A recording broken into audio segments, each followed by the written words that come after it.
They killed me in my past life. Now I'm back for blood, for snagging in the office during overtime. I was fined $600,000 by my manager. She was extremely furious as she pointed at me. Taylor, don't be so arrogant just because you've secured a deal. You should be working in the office. Go home if you want to eat. You're violating company rules. No snacking during working hours. You should be punished since you're aware of that rule. You won't be getting the $600,000 commission from this deal. I looked at her and said indifferently, suit yourself. Then, I decided to slack. She could not stand it. Winnie Smith was very dissatisfied with my attitude. Taylor, you should reflect on yourself. Review your mistakes in our company meeting. I looked at her angry, red face and clenched my fists. I then said indifferently, sure. My colleagues all turned to look at me. They were all in slight disbelief. Winnie turned around and strutted to the 23rd floor. I remained at my desk. After a while, there was a company-wide email. Taylor Anderson from the sales department has repeatedly violated company rules. After careful consideration, his commission, worth $600,000, will be deducted. He will review his mistakes in the meeting at 2 p.m. today. This will serve as a stern reminder for everyone else. My colleagues stared at me, in shock. Henry Black, who was seated opposite me, texted me separately. Winnie must be going through menopause. You shouldn't be going up against her. Just apologize to her. $600,000 is on the line.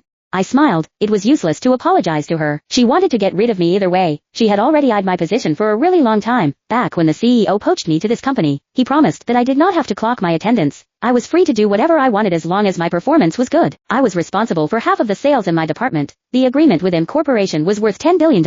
I only needed a week to get them to sign our renewal agreement. Winnie probably believed my job was too easy. That was why she was jealous of me. I texted Henry back. Just wait and see. It's not just a humiliation ritual. She's planning to replace me.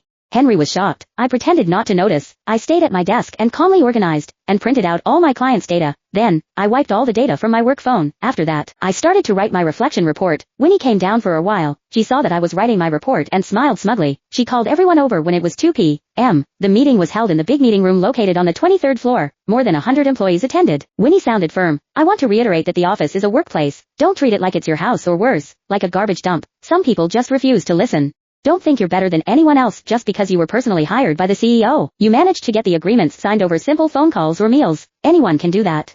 Taylor, come up and review your mistakes. Tell the others what you've done. I stood up. While some people looked confused, others looked gleeful. I walked forward. Winnie was right. I shouldn't be snacking in the office. From today onwards, I will adhere to the company rules very strictly. Winnie, I'm not highly educated. I can't say anything else. If you ask me not to snack, I will stop doing it. I'm just a salesperson. It's good that you know your mistakes. Since this isn't the first mistake you've made, the management has decided to demote you to the position of a regular sales employee. This is our new director, Brandon Miller. He's an overseas graduate, and I believe he'd be able to bring us to new heights. People were clapping and enthusiastically. Winnie welcomed an unkempt man onto the stage. Henry and I exchanged glances. He looked speechless. After that, Winnie said, Taylor, pass all your clients' data for the redistribution of work. I agreed and passed them the printed documents. If they could handle those clients, they were free to do so. Winnie was a little suspicious to see me being so cooperative. She carefully scrutinized the data and only let it go after noticing nothing was wrong. Brandon looked even more smug. He had just come down from the 23rd floor when he rapped a knuckle on my desk. Taylor, quick, pack up your things. Otherwise, if something's missing, you won't be able to bear the consequences. It finally dawned on me. As the sales director, I used to sit with the rest of the employees. The only difference was that no one was seated beside me. I had the best view of the office. From my seat, I could see everyone sitting opposite me. Things had changed. He could not wait to covet my seat. My new seat was opposite him, located closest to the window. Even though there was air conditioning in the summer, I was not allowed to pull the curtains close. The blazing sun shone in through the window and reflected off my computer. It was very hot. However, these were nothing. I packed my things quietly and prepared to walk toward my new desk with my computer. He stopped me. There's no need to hurry. I need to review your computer first. What if you kept the client's data with you? Sure, you can have a look. I switched on my computer and let him go through it. The former CEO, Mr. Davis, had personally hired me. He had told me that I had the veto power in this company. However, Mr. Davis had not been in good health in recent years. Hence, he went overseas to recuperate. The things they did in his absence felt ridiculous. I knew what Winnie was thinking. She wanted to withhold my commission from me and reduce the company's cost. However, it was not going to be so easy to reduce the cost. Brandon could not find anything suspicious on my computer, so he gestured at me to leave. Henry sent me a text message. Taylor, don't worry. All of us support you.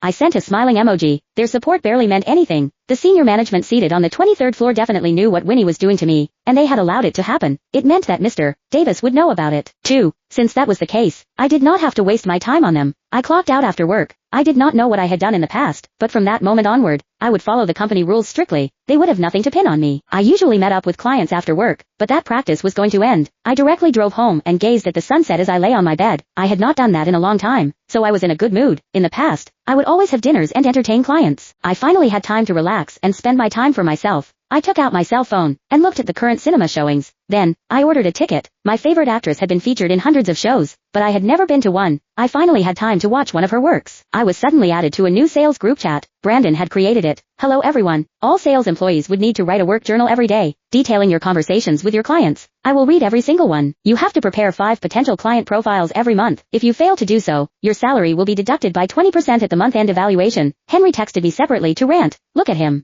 He claimed to study overseas, but why is he using such an old-fashioned KPI method on us? Sorry, due to copyright issues I am unable to continue updating the next chapter. If you like the book, if you like this book, exert 667,697 on, good novel to read this book.